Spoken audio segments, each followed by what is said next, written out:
কুষ্টিয়া সহ 4 জেলার প্রমত্তা পদ্মার বুকে গড়ে উঠেছে অপরাধের সাম্রাজ্য। অবৈধ বালু উত্তোলন আর আধিপত্য বিস্তারকে কেন্দ্র করে চলছে সন্ত্রাসী বাহিনীদের প্রকাশ্যে অস্ত্রের মহড়া ও চাঁদাবাজি।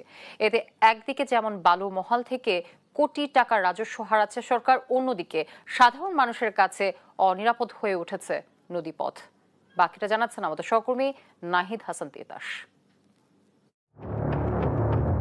এ চিত্র প্রমত্তা পদ্মার বুকে বালু উত্তোলনের মহাযজ্ঞের। অবৈধ বালু উত্তোলন আর আধিপত্য বিস্তারে সন্ত্রাসী বাহিনীগুলোর অস্ত্রের মহড়া এখানে নিত্যদিনের ব্যাপার হয়ে দাঁড়িয়েছে। কুষ্টিয়া, রাজশাহী, নাটোর ও পাবনা অঞ্চলে পদ্মার বুকে সরকারের ইজারাকৃত দুটি বালুমহল থাকলেও অবৈধভাবে কোটি কোটি টাকার বালু তোলা হচ্ছে নাটোরের দিয়ার বাহাদুরপুর, ঈশ্বরদীর সারাঘাট, কুষ্টিয়া, পাবনার ডিগ্রির চর সহ 5টি পয়েন্টে, যার নেপথ্যে রয়েছে টনি বিশ্বাস, আবু ছাইদ খান, মেহেদি হাসান সোনামণি সহ স্থানীয় বেশ কয়েকজন প্রভাবশালী। পিন্টু, তার ছোট ভাই মেহেদি, তারপরে টনি বিশ্বাস, এরা অবৈধভাবে সারাঘাটের পাশে বালু উত্তোলন করে যাচ্ছে। অস্ত্র ঝনঝানি দিয়ে আমাদেরকে আতঙ্কে রাখে সবসময়, আমরা সবসময় জানের ভয়ে থাকি। এসব বাহিনীর সদস্যদের কর্মকাণ্ডে আতঙ্ক আর অনিরাপদ হয়ে উঠেছে নদীপথ। প্রতিনিয়তই চলছে অস্ত্রের মুখে চাঁদাবাজি। তুললাম আমাদেরকে টাকা দিয়ে, আমরা না দিতে চাইলে আমাদেরকে মারধর করে, গুলির ভয় দেখায়।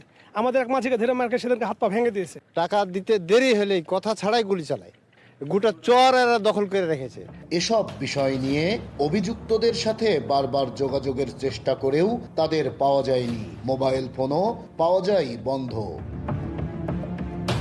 এদিকে প্রকাশ্যে পদ্মার বুকে অবৈধভাবে বালু উত্তোলনের মহা উৎসব ও সন্ত্রাসী গোষ্ঠীর চাঁদাবাজি চললেও এ বিষয়ে কিছুই জানেন না নৌ পুলিশের কর্মকর্তারা।